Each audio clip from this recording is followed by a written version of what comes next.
Vamos lá, hoje é dia de eleições no Fluminense Futebol Clube, né? Um dia bem agitado aí no nosso Laranjal.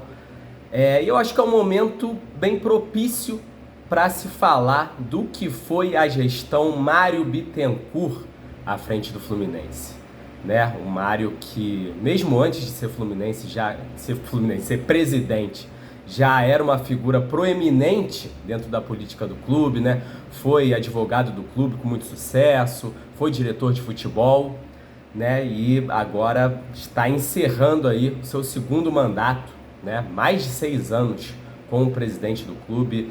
Ele começa o primeiro mandato lá no meio de 2019, né? E assim, lógico, né? Muita gente fala que exalta o mandato, a gestão do Mário, a era Mário Bittencourt à frente do Fluminense. Muita gente critica, né? Fala que foi uma merda, a gestão é uma merda, deu sorte.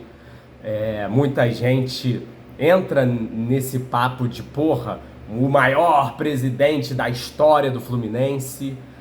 E cara, assim, não tem como negar que foi um grande presidente, né, da história do Fluminense.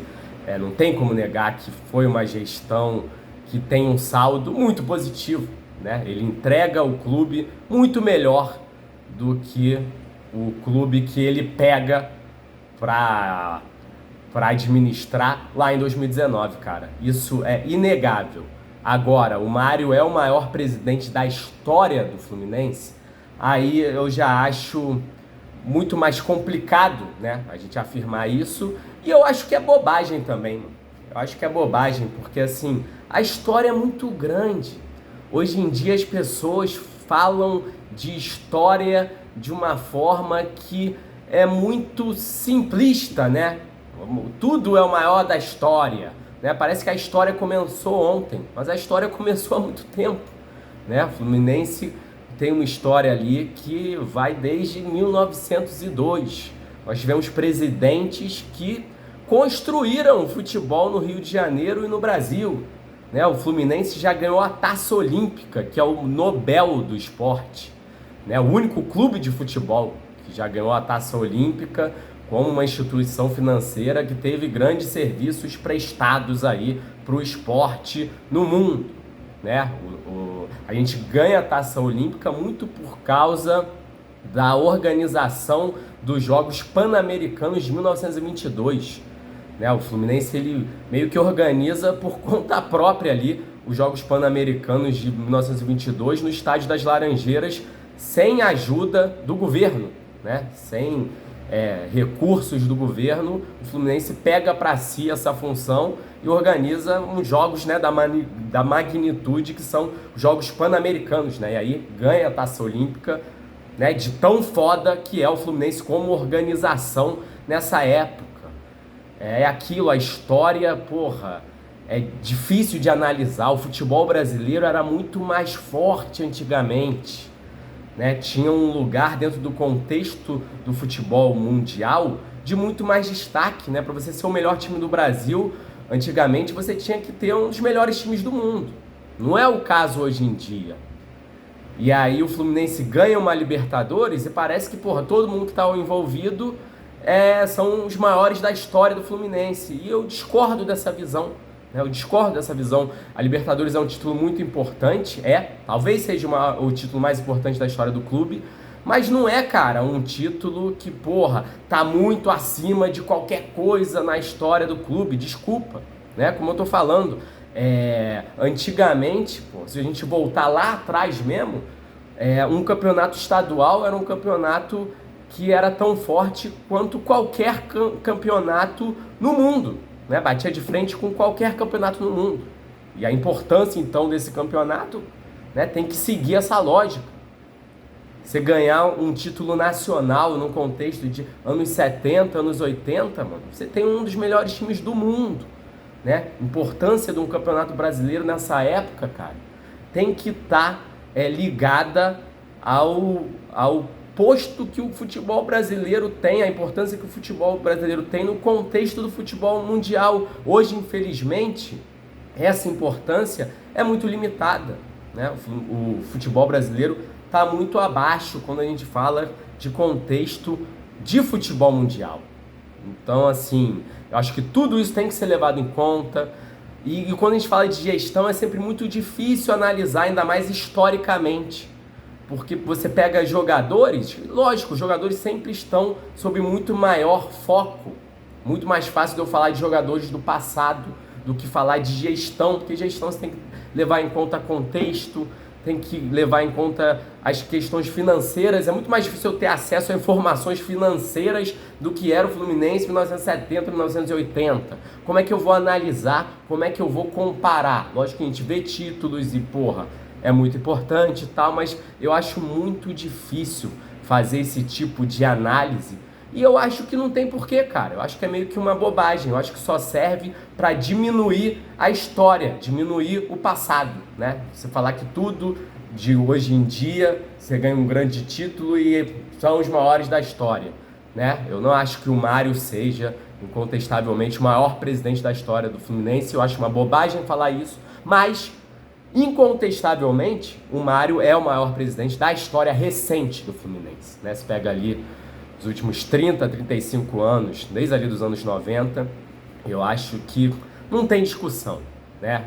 Você pega ali aspecto de títulos conquistados, porra, não tem o que discutir nesse aspecto, né? O cara ganha uma Libertadores, e uma Libertadores improvável, né? No contexto do futebol brasileiro, né? Em que o Fluminense está muito atrás de outros clubes financeiramente, né? Ganha 2 estaduais, também batendo no Flamengo, que está muito acima financeiramente.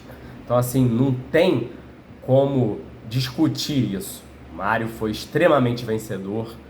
Quando a gente fala de gestão financeira, é sempre mais difícil analisar esse tipo de coisa. Eu acho que o Fluminense hoje ainda é um clube com muitos problemas financeiramente.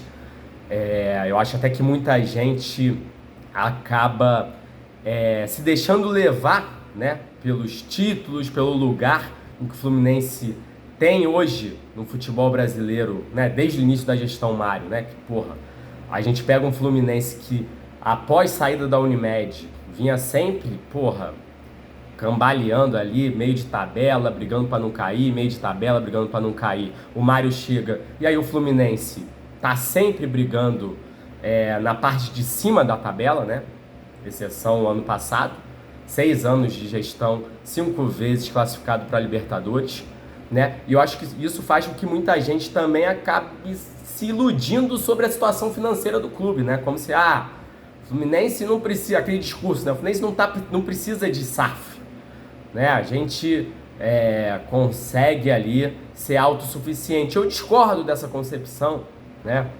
A situação financeira do Fluminense ainda é muito ruim. E o Fluminense, no longo prazo, brigar no lugar que tem que brigar no futebol brasileiro, precisa sim de SAF, né? Por mais que durante a gestão Mário, né, o Fluminense consegue fazer o que conseguiu, eu acho que é uma gestão, acho que é um momento fora da curva. Não dá pra gente se agarrar nisso e achar que vai ser sempre assim, né? E o Mário tem que ser exaltado e ser colocado como um grande presidente da história do clube, muito por isso, porque conseguiu fazer algo fora da curva, né? Levando em conta o que é o Fluminense financeiramente e o que continua sendo o Fluminense financeiramente. Eu acho que o Mário, ele tem um grande mérito de, mesmo não resolvendo a nossa situação financeira, o que, lógico, não é uma coisa simples de se pedir, mas ele consegue fazer com que o clube, mesmo com todos os problemas financeiros, seja um clube viável e um clube que consiga ser competitivo, né? Você pega ali durante a gestão Abad, antes disso, o Fluminense atrasava salário o tempo todo. Jogadores chegavam no Fluminense e terminava a temporada todo mundo querendo ir embora, processando o clube, todo mundo puto. Não tinha como. O Fluminense parecia que não era um clube viável, né? E o Mário, com todos os problemas, consegue dar um jeito de, pagar salários, não ter esse tipo de problema, né? Seja como ele conseguiu fazer isso, né? Boa administração, remanejamento de dívidas, né? Mas ele consegue fazer isso, né? O Fluminense para de atrasar salário e se torna um clube muito mais viável, com muito mais capacidade de ser competitivo, né, cara? E é isso, assim, quando a gente fala em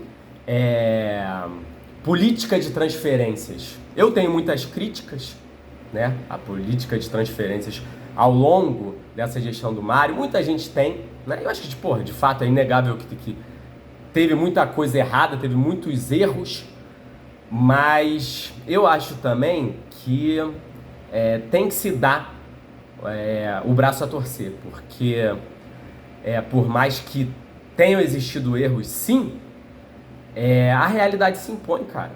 Os resultados se impõem. Se a política de transferências, né, as contratações e vendas do Fluminense, no contexto do futebol brasileiro, e eu acho que aqui é o ponto fundamental, né? No contexto do futebol brasileiro, né, na comparação com os outros grandes do Brasil, se essa política de transferências fosse tão ruim assim, né, tão pior que a dos outros clubes, o Fluminense não estaria na posição que está, cara. Não estaria na posição que esteve ao longo de toda a gestão do Mário. O Fluminense, você pega esses 6 anos, basicamente só Flamengo e Palmeiras estão acima do Fluminense, né? Você pode discutir ali, tipo, tem Flamengo e Palmeiras bem acima, e aí, porra, tem Fluminense, Galo, Botafogo, dá para discutir, né? E quando a gente fala em Galo e Botafogo, também clubes que em algum momento conseguiram ter um poderio financeiro muito melhor do que o nosso, né? Então, assim, os resultados são inegáveis, e eu acho que o resultado no longo prazo, e quando a gente fala de 6 anos, é longo prazo no futebol. E eu acho que o resultado no longo prazo, ele é soberano. Você pode achar que tá tudo uma merda, que é tudo mal feito, mas se no longo prazo o resultado te diz o contrário, então eu acho que a sua análise é que é ruim, né? E é isso. Eu acho que ninguém tem dúvida que o Matheus Montenegro, né, o candidato do Mário, vai ganhar a eleição hoje, né, e tem que ganhar mesmo, não tem como perder depois, né, da gestão que teve o Mário Bittencourt, não tem como o candidato dele perder, mas vai ser um presidente com uma importância que, cara, por um lado vai ter uma importância grande, porque vai ser o presidente ali dessa transição Fluminense-SAF, né? Se isso realmente se confirmar, né? E parece que se o Matheus Montenegro vencer a eleição, a proposta que foi apresentada, né, pela LG Esportes vai ser aceita, vai evoluir, e o Fluminense vai se tornar SAF nos moldes, né, que foram apresentados. Então, por esse lado, vai ser um presidente muito importante, mas por outro, vai ser um presidente com uma importância muito limitada, né? Porque a partir do momento em que a SAF entra no controle, né, ele não manda mais, né? Então, e a partir dessa eleição também, de novo, se realmente o processo da SAF se confirmar, as eleições do Fluminense agora para o futuro vão ter uma importância muito menor, né? A gente vai ter um comando ali que vai ser sempre muito mais ligado àqueles da Sociedade Anônima do Futebol. Mas é isso, galera, que eu tinha para falar hoje. Saudações tricolores, um grande abraço, valeu!